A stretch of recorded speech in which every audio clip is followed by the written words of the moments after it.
Welcome to the appendix, where we read the primary sources of the past so the present can be better understood. Today's primary source, Jefferson's message on the Burr Conspiracy, January 22nd, 1807. On November 27, 1806, Jefferson had issued a proclamation warning citizens of the Burr Conspiracy. The message below contains a more detailed account of the information upon which this proclamation was issued. Burr had surrendered to the acting governor of Louisiana Territory January 17, 1807, but subsequently attempted to escape, only to be apprehended and sent on to Richmond for trial on the charge of treason. Two different interpretations of the Burr conspiracies are in H. Adams' History of the United States, Volume 3, and W. F. McCabe, Aaron Burr Conspiracy. January 22, 1807. To the Senate and House of Representatives of the United States, agreeably to the request of the House of Representatives, communicated in their resolution of the 16th instant,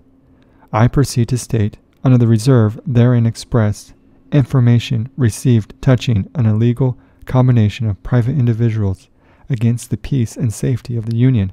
and a military expedition planned by them against the territories of a power in amity with the United States, with the measures I have pursued for suppressing the same. Sometime in the later part of September, I received intimations that designs were in agitation in the western county unlawful and unfriendly to the peace of the Union, and that the prime mover in these was Aaron Burr, heretofore distinguished by the favor of his country. The grounds of this intimations being inconclusive, the objects uncertain, and the fidelity of that country known to be firm, the only measure taken was to urge the informants to use their best endeavors to get further insight into the designs and proceedings of the suspected persons and to communicate them to me. It was not till the later part of October that the objects of the conspiracy began to be perceived, but still so blended and involved in mystery that nothing distinct could be singled out for pursuit. In this state of uncertainty, I thought it best to send to the scene where these things were principally in transaction a person in whose integrity, understanding, and discretion entire confidence could be reposed, with instructions to investigate the plots going on, and to do on the spot whatever should be necessary to discover the designs of the conspirators,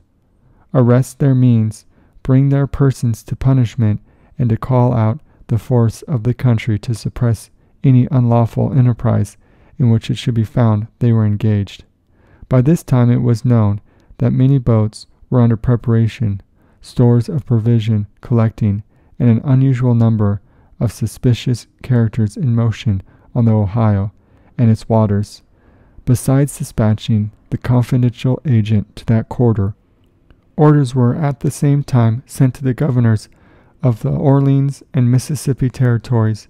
and to the commanders of the land and naval forces taken there to be on their guard against surprise and in constant readiness to resist any enterprise which might be attempted on the vessel, ports, or other objects under their care. And on the 8th of November, instructions were forwarded to General Wilkinson to hasten an accommodation with the Spanish commandant on the Sabine, and as soon as that was effected to fall back with his principal force to the hither bank of the Mississippi for the defense of the interesting points of that river. But a letter received from that officer on the 25th of November, we learned a confidential agent of Aaron Burr had been deputed to him with communications partly written in cipher and partly oral, explaining his designs, exaggerating his resources, and making such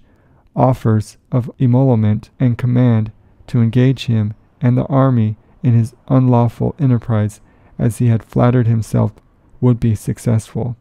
The general immediately dispatched a trusty officer to me with information of what had passed. The general's letter and some other information received a few days earlier, when brought together, developed Burr's general designs. It appeared that he contemplated two distinct objects which might be carried on either jointly or separately, and either the one or the other first, as circumstances should direct. One of these was the severance of the union of these states by the Allegheny Mountains, the other an attack on Mexico. A third object was provided, merely ostensible, to wit, the settlement of a pretended purchase of a tract of country, Washita, claimed by a Baron Pastrop. This was to serve as the pretext for all his preparations, an allurement for such followers as really wished to acquire settlements in that country, and a cover under which to retreat in the event of a final discomfiture of both branches of his real design. He found at once that the attachment of the western country to the present union was not to be shaken, that its dissolution could not be effected with the consent of its inhabitants, and that his resources were inadequate as yet to effect it by force. He took his course then, at once determined to seize on New Orleans, plunder the bank there, possess himself of the military and naval stores, and proceed on his expedition to Mexico, and to this object all his means and preparations were now directed. He collected from all the quarters where himself or his agents possessed, influenced all the ardent, restless, desperate, and disaffected persons who were ready for any enterprise analogous to their characters.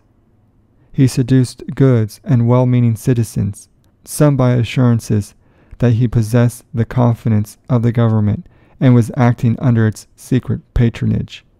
a pretense which procured some credit from the state of our differences with Spain, and others by offers of land Bastrop's claim on the Washita. Summaries have been hazarded that the enterprise is to receive aid from certain foreign powers, but these surmises are without proof or probability. By the letters from General Wilkinson of the 14th and 18th of December, which came to hand 2 days after the date of the resolution of the House of Representatives, I received the important affidavit, a copy of which I now communicate, with extracts of so much of the letters as comes within the scope of the resolution. By these it will be seen that of 3 of the principal emissaries of Mr. Burr, whom the General had caused to be apprehended, 1 had been liberated by habeas corpus, and 2 others, being those particularly employed in the endeavor to corrupt the General and Army of the United States, have been embarked by him for ports in the Atlantic States, probably on consideration that an impartial trial could not be expected during the present agitations of New Orleans, and that the city was not as yet a safe place for confinement. As soon as these persons shall arrive, they will be delivered to the custody of the law and left to such course of trial, both as to place and process, as its functionaries may direct. The presence of the highest judicial authorities to be assembled at this place within a few days,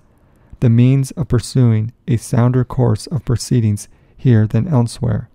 and the aid of the executive means, should the judges have occasion to use them, render it equally desirable for the criminals as for the public that, being already removed from the place where they were first apprehended, the first regular arrest should take place here, and the course of proceedings received here its proper direction. Thomas Jefferson. Thank you for joining us for our primary source today on the appendix. We'll see you in the stacks.